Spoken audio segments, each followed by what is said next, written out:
Hello दोस्तों, मैं भूपेंद्र कुमार। देखो, 10 लाख साल पुरानी खोपड़ी ने बदल दी इंसानों के विकास की कहानी। देखो, चीन में मिली 10 साल पुरानी एक मानव खोपड़ी से पता चलता है कि हमारी प्रजाति होमो सेपियंस की शुरुआत अब तक माने गए समय से करीब 5 लाख साल पहले हो गई थी। यह दावा शोधकर्ताओं ने एक नई टीम ने दिया। ठीक है सर, एक नई टीम ने दिया। उन्होंने कहा मानव विकास एक पेड़ की तरह है। इस पेड़ में कई शाखाएं थीं और 3 बड़ी शाखाएं आपस में काफी जुड़ी हुई थीं। इनमें आपसी मेलजोल और प्रजनन भी हुआ होगा और वे लगभग 10 लाख साल तक साथ रहीं।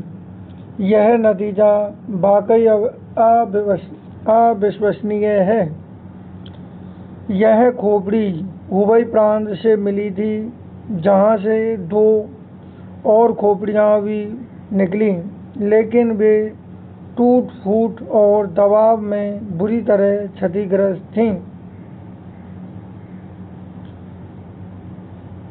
यही वजह थी कि युनशियन 2 को पहले होमो इरेक्टस मान लिया जाता था। प्रोफेसर नी की टीम ने इन खोपड़ियों को असली आकार में लाने के लिए स्कैन किया, फिर कंप्यूटर मॉडलिंग तकनीक का इस्तेमाल करके उनका सही स्वरूप तैयार किया और 3D प्रिंटिंग से उनकी प्रतिक्रिया बनाई। इन खोपड़ियों को असली रूप में देखने के बाद वैज्ञानिक उन्हें एक अलग से ज़्यादा एडवांस ग्रुप में रखने में सफल हुए। चीन में मिली 10 लाख साल पुरानी एक खोपड़ी मानव खोपड़ी से शुरुआती इंसान के बारे में हैरत अंगेज बातें सामने आई हैं। चीन में मिली 10 साल पुरानी एक मानव की खोपड़ी लेकिन होमो सेपियंस, होमो लोंगी और निएंडरथल के पहले उभरने से यह काफी हद तक हल हो जाती है। प्रोफेसर नी के मुताबिक अब उन जीवाश्मों को इन बिग 3 प्रजातियों या फिर उनके शुरुआती पूर्वजों एशियाई होमो इरेक्टस और हाइडेलबर्गेंसिस के हिस्से के रूप में रखा जा सकता है। उन्होंने कहा, मानव विकास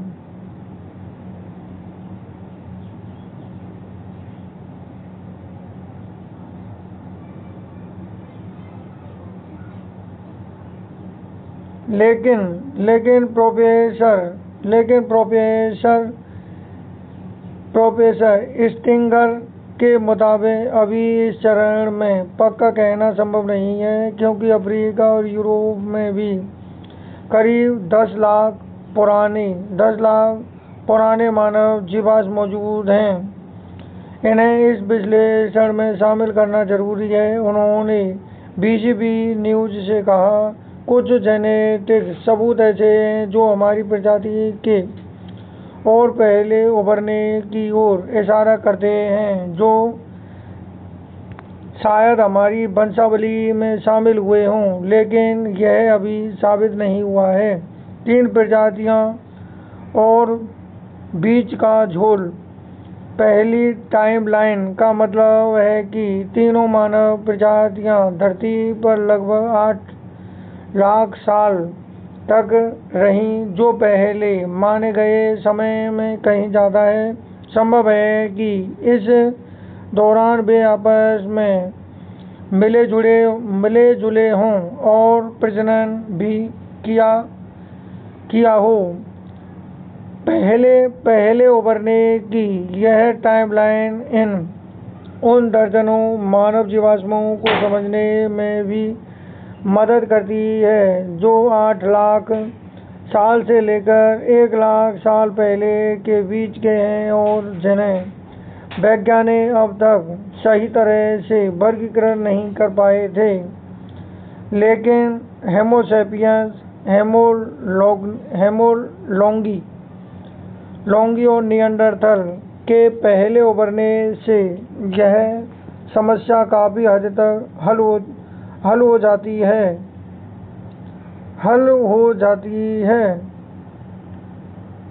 ठीक है,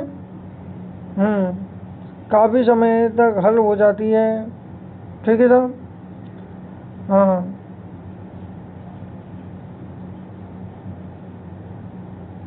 देखो, उन्होंने आगे कहा कि प्रोफेसर नी और स्टिंग के नतीजे संभव तो लगते हैं लेकिन अभी पूरी तरह पक्के नहीं हैं और इसकी पुष्टि के लिए और सबूत की ज़रूरत है।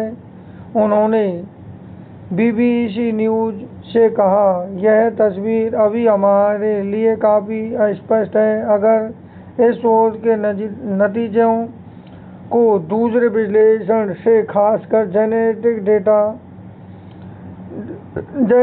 डेटा समर्थन मिलता है तो मुझे लगता है कि हमें इस पर और भरोसा होने लगेगा। अफ्रीका और एशिया में शुरुआती सबूत। अफ्रीका में शुरुआती होमो सेपियंस का सबसे पुराना सबूत 3 लाख साल पुराना है। इसलिए यह सोचना आकर्षक लगता है कि हमारी प्रजाति शायद सबसे पहले एशिया में विकसित हुई।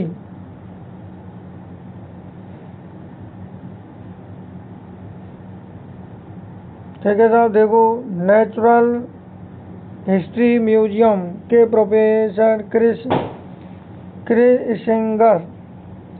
स्टिंगर जो इस रिसर्च के को-लीड हैं, कहते हैं कि इस चौंकाने वाले विश्लेषण ने बड़े दिमाग वाले इंसानों के विकास की टाइमलाइन को कम से कम 5 लाख साल पीछे खिसका दिया।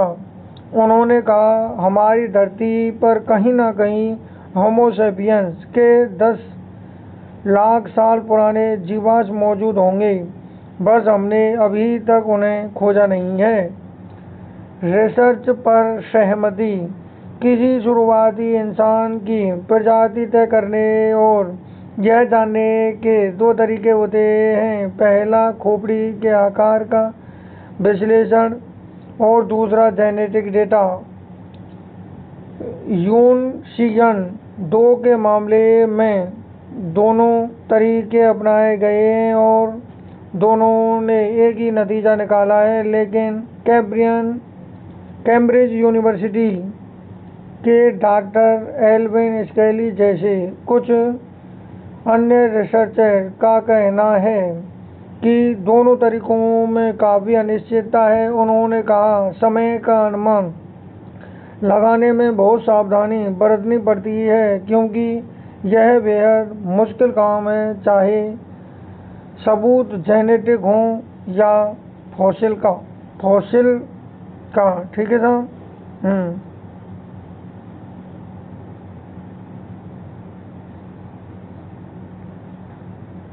हाँ, देखो साहब, हेमो इरेक्टस के बाद में विकास किया और करीब 6 लाख साल पहले दो हिस्सों में बट गया। एक तरफ निएंडरथल बने और दूसरी तरफ हमारी प्रजाति होमो सेपियंस। लेकिन यूनशियन 2 की नई जांच, जिसे रिसर्च टीम से अलग विशेषज्ञों ने भी परखा बताती है कि यह हेमो इरेक्टस नहीं है। अब माना जा सकता है कि यह हेमो लोंगी का शुरुआती रूप है।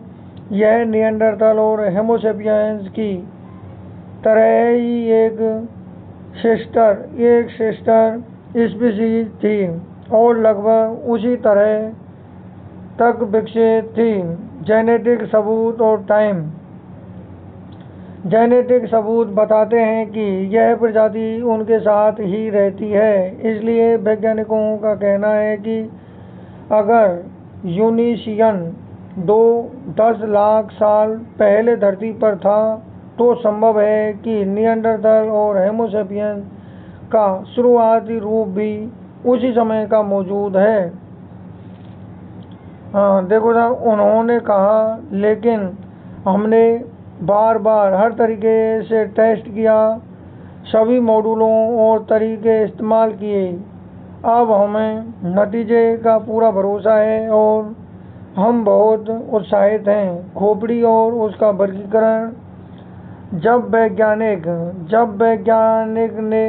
वैज्ञानिक ने इस खोपड़ी को खोजा, जिसे यूनसियन 2 नाम दिया गया, तो उन्होंने माना कि यह हमारे शुरुआती पूर्वज होमो इरेक्टस की है। होमो इरेक्टस बड़े दिमाग वाले शुरुआती इंसान थे।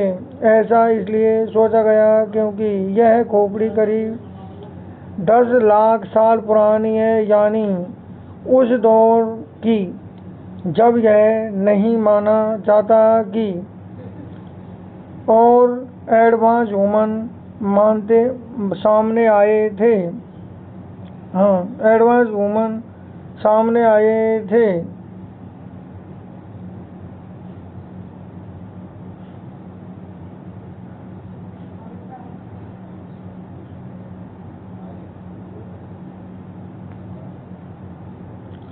उनका कहना है कि इस खोज से यह भी समझ आता है कि निएंडरथल जैसी दूसरी मानव प्रजाति के साथ पहले की तुलना में कहीं ज़्यादा लंबे समय तक साथ रहे। वैज्ञानिक का कहना है कि उनका विश्लेषण मानव के विकास की हमारी समझ को पूरी तरह बदल देता है। अगर यह सही साबित होता है तो शुरुआती मानव इतिहास की एक अहम कहानी बदल जाएगी। लेकिन इस सेक्टर के कुछ और एक्सपर्ट का कहना है कि ये नतीजे मुमकिन तो हैं, पर अभी पूरी तरह साबित नहीं हुए। यह खोज मशहूर मैगजीन साइंस में छपी है। रिसर्च टीम इस खोज को लेकर हैरान थी। इस टीम में चीन की एक यूनिवर्सिटी और ब्रिटेन के नेचुरल हिस्ट्री म्यूजियम के वैज्ञानिक शामिल थे। इस रिसर्च का सह नेतृत्व करने वाले फुदान यूनिवर्सिटी के प्रोफेसर सेजून भी कहते हैं, शुरू में जब हमें यह नतीजा मिला तो हमने सोचा यह यकीन करने लायक नहीं है, यह इतना पुराना कैसे हो सकता है। उन्होंने कहा, लेकिन हमने बार बार हर तरीके से टेस्ट किया, सभी मॉड्यूल और तरीके इस्तेमाल किए। अब हमें